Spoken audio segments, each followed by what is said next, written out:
So what I don't like on this is the fact that we have a lot of access for light on both sides, and it can result in mold in there and water becoming not clear at all.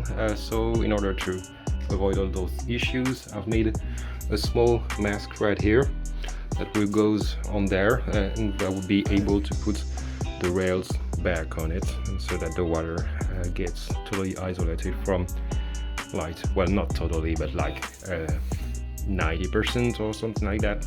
Okay, let's go. Okay, so I know there is some parts that are black now. It's not very great for temperature, but as the rays will go on top of it, it will be hidden and it will stay in place by the weight. So let's do it. Okay, so if we look there, I don't have much light coming from other parts than this, so it's quite great. Here you see that I've put the rails back, so it's mainly white. I still have a bit of the bag, the polyethylene bag showing up here, but it's blocked. I've used some to block also light here, so we'll be able to have much more isolation from pathogen, and also the fact that we have this polystyrene here will help a bit for the temperature during the summer.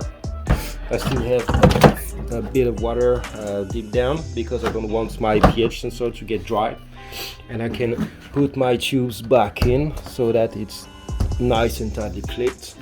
And I've put all those clips also there and there and there in order to keep all the cables and the tubes, you know, in a very tidy manner. Here I have my 4 containers for the this one is for the Terra Aquatica 3-part. So this is grow, macro and bloom.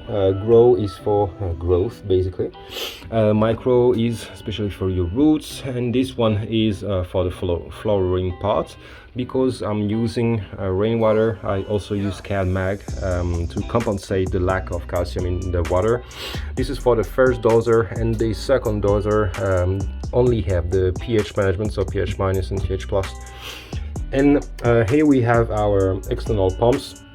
Those pumps, each time we make a dose here, they will pull water from the reservoir into the system and will push the water within that line right here.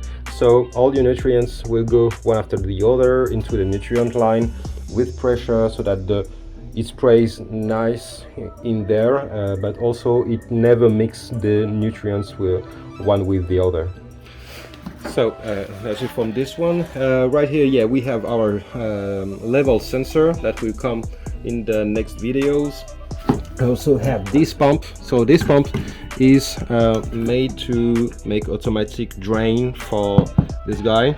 I've made this part so that when it's up, it can suck the water from the bottom, you know, of your tank, and it will be able to empty like 99% of the water in there automatically.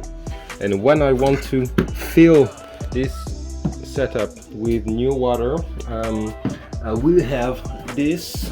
So I have a splitter right here, so I have to tidy up all this because it's not good at the moment. It's only a draft, but basically I have a splitter right here.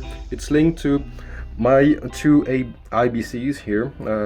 We have 2000 liters in there, and we have a big pump that takes the rainwater, push it into the tube, it comes here, and this guy splits everything, and so I'm able to fill up this one or this one automatically. So on this side, well, it's basically the same setup, but the colors are different. It doesn't matter. And last year I've used small bottles like those, and this one I'm gonna be using bigger ones because we have nearly 100 liters right there. So you can empty a bottle sometimes quicker than you think. So this one will be for the 4 nutrient solution, and this one will be for the 2 pH plus and pH minus.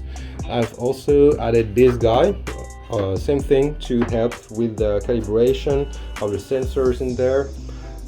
We have the cable management. It's still a work in progress on this one, but I've got the same system, you know, with those little clips right there, which are very handy to keep everything tied together. And we have our automatic refill system incoming. So I'm gonna be testing this one within the next few weeks. So stay in touch. In here we will have the automatic level control, so we know that at all time we'll be near the maximum level. And it's very important to me to have the maximum level at all time, because the more water I have in there, the less temperature increase I will have during the summer. So keeping the water at the maximum level is very good for that. Also, keeping the water on the same level at all times is great when you have a doser like that, because the doser, it will dose for a certain amount of water, and during the summer when you got evaporation happening, well, the water evaporates and it's also taken by the plants, so it lowers, you know, in level, and you will see the water level going below the maximum point, and in the same time you will see the EC increase because it will be more concentrated in the water.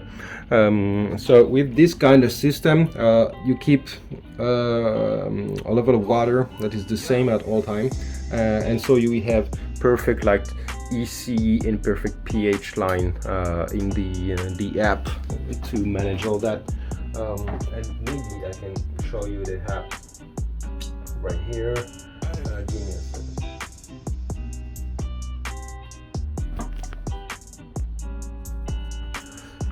So yeah, this is the app. The app. So this is the GreenPonic app. I've just put it's a tablet, it's a cheap one, Huawei, with those guys. And what I have right here is all the readings for my system. So this system is the one behind me, the Grosstream system. I've got the EC right here, I got the pH right here, I've got the water temperature and also the air information. And here we can track the information on charts in order to know where we are. So for EC, for example, I click on EC and I will be able to see the chart, set a target and calibrate my sensor. When all that is done, I can click on auto dosing and it will automatically dose the nutrients for me automatically. So I will shut it down for the moment. And here we have our pump view, where we will have our pump modules. So those are non-calibrated and not set modules, so it's basically blank at the moment. But you can see for this module I have 4 pumps. I will tell each pump, okay, I want EC or pH minus or pH plus. I will enter the value you have on the chart of your favorite nutrient provider, and we'll do all that for all those. And after that, just turn the auto dosing on for both pH and EC, and you don't have to do a thing and just have to, you know, take care of the plants. So yeah, this tablet is pretty convenient because I don't have the phone with me at all time, and it makes a quite clean setup. I believe it will be even cleaner when those guys are sorted out. Okay, so that's it for today. I will show you next time how it works with the auto top off test that I will do. Talk to you soon.